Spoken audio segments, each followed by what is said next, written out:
नहीं लगता इन्होंने कहीं पे भी जो है रोजगार दिया है, हमेशा रोजगार छीना ही है।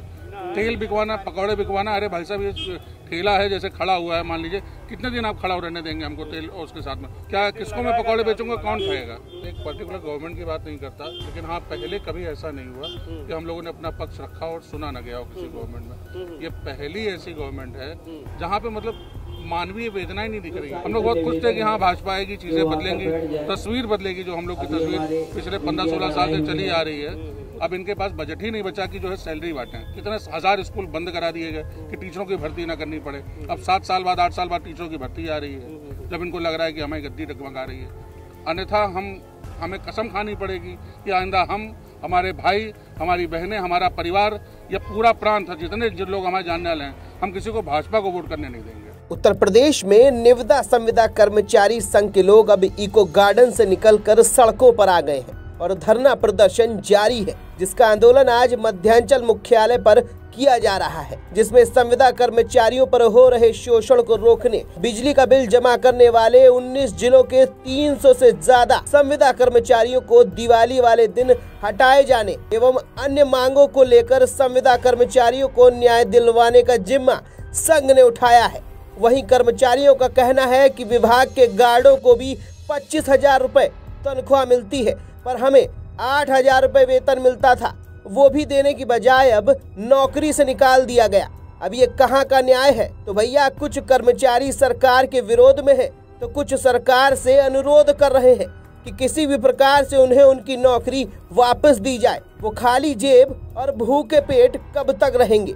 तो आइए कर्मचारियों ने क्या कुछ कहा, आप भी सुन लीजिए। मध्यांचल विद्युत निगम गोखले मार्ग पर आज हम मौजूद हैं, जो कि हम देख रहे हैं विद्युत कर्मचारियों की, जो संविदा कर्मचारियों की समस्याएं चल रही हैं, उसको लेकर के लगातार धरने पर बैठे हुए हैं। और आज एक बार फिर एमडी ऑफिस का घेराव किया गया है, उसके बाहर धरना प्रदर्शन दिया जा रहा है अपनी मांगों को लेकर के। आइए हम सभी जितने भी कर्मचारी हैं उनसे बात करेंगे, उनसे फिर जानेंगे कि उनकी समस्याओं का निवारण कितना हुआ और अभी तक उनकी कार्यवाही कहाँ तक पहुँची है। इको गार्डन के बाद आज मध्यांचल विद्युत निगम के बाहर फिर से हम लोग यहाँ मिले हैं, और क्या फिर से अभी तक उस समय से लेके अभी तक कुछ समस्याओं का निवारण हुआ? सर अभी तक कोई न्याय नहीं मिला है। सब उप मुख्यमंत्री के यहाँ गए, रीता बहुगुणा जोशी के यहाँ गए, केंद्रीय मंत्री, माननीय केंद्रीय मंत्री सर के यहाँ गए, लेकिन कोई आश्वासन, बस आश्वासन मिल रहा है सर, और कोई काम नहीं हो रहा है सर। बहुत दिक्कत हो गई है, इतना घर चलाना बहुत मुश्किल हो गया। आज जो एमडी साहब के कार्यालय का यहाँ पर बैठे इतने सारे लोगों ने घेराव किया है, क्या उद्देश्य है?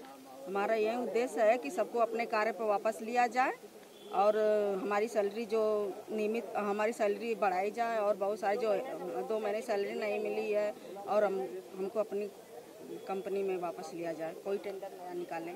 अच्छा, कितने दिन से सैलरी नहीं मिली है? सर 2 महीने हो गए नहीं मिली है सैलरी हम लोगों को। तो आज मध्यांचल विद्युत निगम के बाहर जो धरना है, इसका क्या उद्देश्य है, क्या आगे की कार्रवाई रहेगी? यही उद्देश्य है कि हम लोग को 24 अक्टूबर को निकाल दिया गया है, तब से हम लोगों के लिए कोई भी किस हित में हम लोगों के कोई भी कार्य नहीं कर रहा है। हम लोग बस इस मंत्री से उस मंत्री, उस मंत्री से उस मंत्री के दर जा रहे हैं और बस आश्वासन मिला। आज दिन तक हम लोगों को कभी भी कोई भी अपने हित में किसी भी तरह की कोई जानकारी नहीं मिली है, ना किसी ने हम लोगों के लिए कुछ भी सोचा है।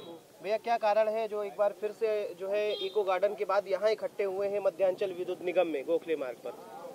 देवेंद्र पांडे जी के बुलाए पर हम लोग आए। हम लोग को इस सुविधा में कार्यरत थे बाराबंकी जिले में।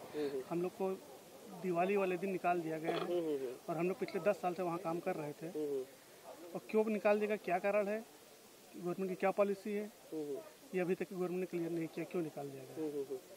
तो क्या चाहते हैं आज यहाँ जो घेराव किया गया है मध्यांचल विद्युत निगम का, इसका क्या उद्देश्य है, क्या आगे का रहेगा आप लोगों का जो कदम? हम लोग का अनिश्चितकालीन धरना है ये। अगर हमारी मांगे आज नहीं मांगी गई तो हम लोग निरंतर यहाँ आते रहेंगे निकट भविष्य में। कितना सहमत हैं बगल में भाई साहब ने जो बातें कही? उनके बात से बिल्कुल सहमत है, हम भी साथ ही में आए हुए हैं और हम लोगों को दिवाली के उसमें निकाल दिए गए 24 अक्टूबर को। और हम लोग बहुत ही कई जगह से मंत्री जी से मिले, ऊर्जा मंत्री जी से मिले, ब्रजेश पाठक जी से भी मिले, लेकिन हम लोगों को सिर्फ आश्वासन देते रहे, आज तक कोई इस पर कार्रवाई नहीं की गई।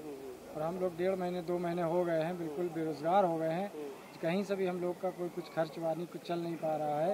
एक एक रुपए के लिए हम लोग परेशान हैं। आखिर क्या कारण है जो ये लोग सुन नहीं रहे हैं? सरकार तक बात आप लोग पहुंचा रहे हैं, तक पूरी बात नहीं हम की लोग जा रही पहुंचा है, रहे हैं। क्यों? एक गेंद तो इस पाले से उस पाले, वो कहते हैं उस मंत्री से बात कर लीजिए, उससे हो जाएगा, चेयरमैन साहब नहीं मानेंगे, उनसे बात कर लीजिए, उनसे बात कर लीजिए। हम लोग को सिर्फ बताया जा रहा है, इधर भेजा जा रहा है, उधर भेजा जा रहा है, लेकिन कोई सही से हम लोगों को वापसी के लिए कोई रास्ता नहीं दिखाया जा रहा है। उसको बताया जाए, हम लोग को बुलाया क्या जाए। है अनुरोध सरकार से, क्या करना चाह रहे हैं? हम लोग से मांग ये है, सरकार से ही कहते हैं कि हम लोग बेरोजगार हो गए हैं, हम लोग को फिर से रोजगार दिया जाए और जिस पे हम लोग कार्यरत थे उस पर वापसी हम लोग को फिर से की जाए। और हम लोग की जो बेरोजगारी हो गई है, सरकार से ही मांग करते हैं कि हमको फिर से बुलाया जाए। भैया आपकी कितने दिन की सैलरी नहीं मिली है? मेरी सैलरी अभी 2 महीने की नहीं मिली हुई है और ये हम लोगों को दीपावली वाले दिन कंप्यूटर ऑपरेटर जो 500 बिलिंग कर्मचारी थे उनको निकाल दिया गया। अब ये सरकार इतनी तानाशाह हो गई कि इनके अधिकारी भी नहीं सुन रहे हैं और कोई ना ही मंत्री सुनने को तैयार है हम लोगों की समस्याओं को। हम यही कहना चाहेंगे कि वो हम लोगों को रखें और हम लोग पूरी ईमानदारी से अपना कार्य करते हैं। और जबकि हमारे करीब 25 वर्ष हो गए हैं कार्यरत लोगों को हमारे साथ में, और मैं तो अभी 10 साल हुए हैं वर्क करते हुए। और मैं यही सरकार से कहना चाहूँगा कि हम लोगों को ज़रूर रखें। तो इको गार्डन के बाद में यहाँ पर गोखले मार्ग पर जिस तरह से धरना हो रहा है, क्या ये आगे भी जारी रहेगा? जी सर, ये हम लोग अनिश्चित कार्य धरना प्रदर्शन कर रहे हैं। हम लोग भूखे प्यासे भी रहेंगे इस कार्यक्रम में और यही दरख्वास्त करेंगे सरकार से, योगी जी से, कि हमारे लोगों की सुने। बस यही। भैया आप कितना सहमत हैं भैया की बगल में जो बातें कही उन्होंने कि अनिश्चितकालीन जो धरना है आपका इको गार्डन से लेकर के अब लखनऊ की सड़कों पर दिखाई दे रहा है, तो ये क्या ऐसे ही जारी रहेगा? ये अब जो वक्त आ गया है वो सहमत से ज़्यादा है। अब हम लोग सहमति तो ये होता साथ खड़े हो गए, लेकिन अब असल में आर्थिक रूप से, मानसिक रूप से, शारीरिक रूप से, तीनों रूप से हम सब बिल्कुल एकदम व्यथित हो चुके हैं हर तरह से। मेन मुद्दा होता है पैसा। हर एक चीज़ में पैसा चलता है। बच्चे का दूध आना है पैसे से आएगा, पढ़ाई होनी पैसे से होगी। हम यहाँ खड़े हैं तो भी पैसा खर्चा करके आ रहे हैं, भले उधार व्यवहार करके आ रहे हैं, कैसे भी आ रहे हैं। तो अब उम्र हो गई है कि दूसरी जगह कहीं कोई लेगा भी नहीं, इनको रखेगा भी नहीं। अब ये लोग जाएंगे तो कहाँ जाएंगे? समस्या तो ये बात है।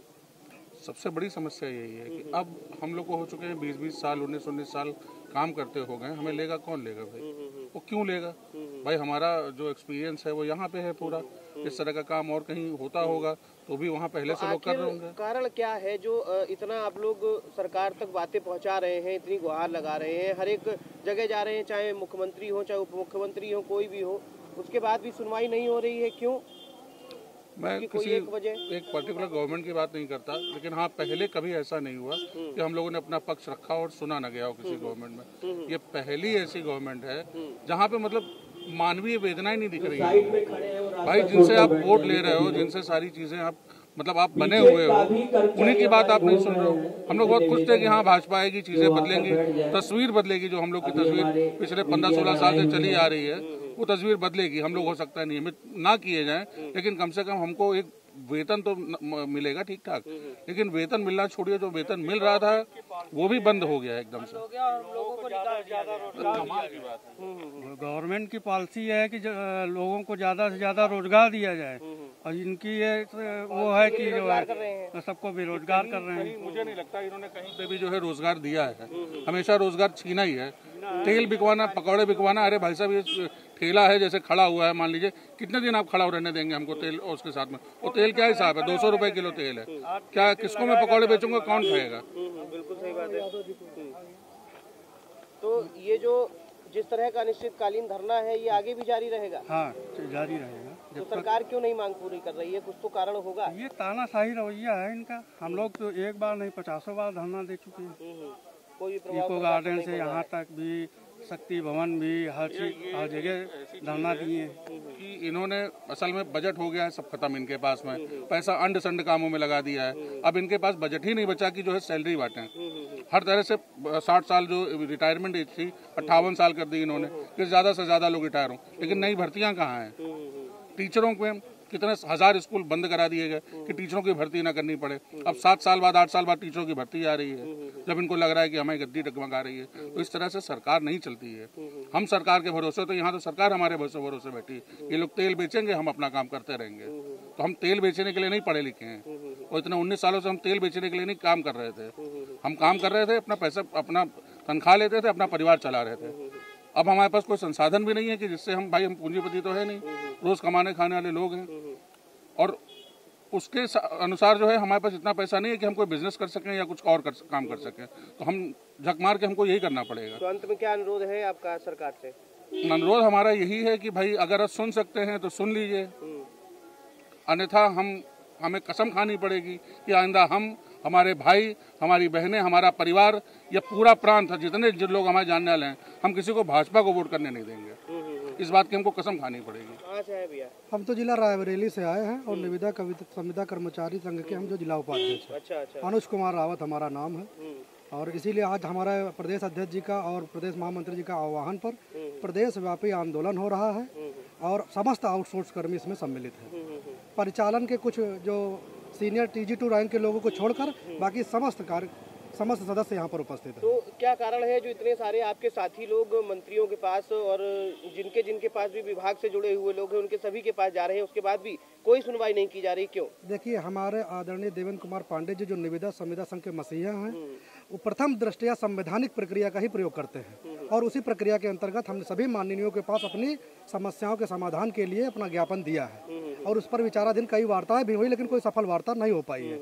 उसके एवज में हम लोग यहाँ इकट्ठा हुए कि भाई क्यों नहीं सफल हो पा रही, ऐसी कौन सी मांगे हैं जो आपसे पूरी नहीं हो पा रही, आखिर कौन सा रवैया ऐसा, जो कौन सा ऐसा मतलब प्रबंधन क्या चाहता है कि आखिर नहीं पूर्ण कर पा रहा है? कारण क्या रहा था जो इतने सारे संविदा कर्मचारियों को एक साथ नौकरी से निकाल दिया? पहली बात तो संविदा कर्मचारी को कर्मचारी ही न मानना सबसे बड़ी बात है। मानवीय मूल्यों के आधार पर हमसे अनगिनत घंटों तक हमसे काम भी कराया जाता है, और हमारे जो परिवार के भरण पोषण के लिए जो हमारे कंपल्सेशन होने चाहिए, जो सुविधाएं होने चाहिए, उनको देने में प्रबंधन हमेशा ही कतराता नजर आता है। अभी बिलिंग ऑपरेटर हमारे निकाले गए, लमसम 1,500 से ऊपर कर्मचारी है, और 19 जिलों का सबको हटा दिया गया। ये क्या कोई सामंतवादी युग थोड़े है? कहने का मतलब ये संवैधानिक अधिकार है, उसके अंतर्गत सबको रखा गया था, बिना नोटिस बता निकाल दिया गया।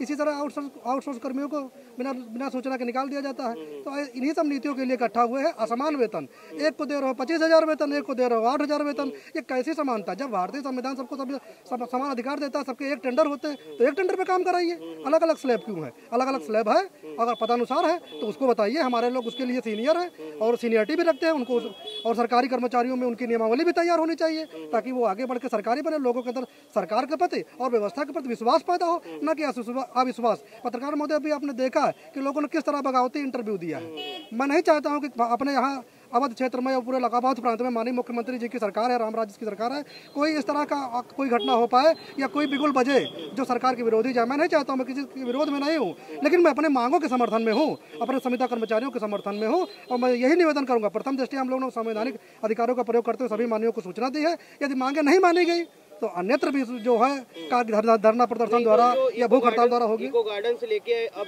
आप लोग लखनऊ की सड़कों पर हैं, तो बढ़ता हुआ कदम आप लोग का दिख रहा है, तो क्या ये धरना ऐसे ही जारी रहेगा? जब तक हमारी मांगे नहीं मानी जाएंगी, मानवीय मूल्यों के आधार पर हमारी सुनवाई नहीं होगी, तब तक ये धरना चलता। अभी तो ये आप जान लीजिए, हमने न किसी कार्य को ठप किया है, न किसी संविदा कर्मचारियों को बाध्य किया है, न किसी मतलब हमने कोई छत पहुंचाई, न हमारा कोई इरादा है। लेकिन जब समय पड़ेगा, अवसर आएगा, हमारे नेतृत्वकर्ताओं का निर्देश होगा, तो जरूर एक साथ पूरे सब लोग इकट्ठा होंगे, और वो भूचाल आएगा कि सत्ता या प्रबंधन संभाल नहीं पाएगा। इस मुतालबे में मत रहे वो कि वो हमको संभाल लेगा, क्योंकि इतने ज़्यादा कर्मचारी हमारे हैं, संख्या हमारी, भागीदारी हमारी है। रात रात हम जाते हैं, कोरोना काल में हम काम किए, लाठी डंडे हम खाए, कम पैसे में हम दौड़े हैं, और हमारे लिए कोई विचार ही नहीं। और जिनका कोई नहीं, वो मलाई काट रहे हैं, उनके लगातार टीए DSE सब कुछ मिलता जाता है। हमें किसी ईर्ष्या से नहीं है, लेकिन हमें तो अधिकार दीजिए।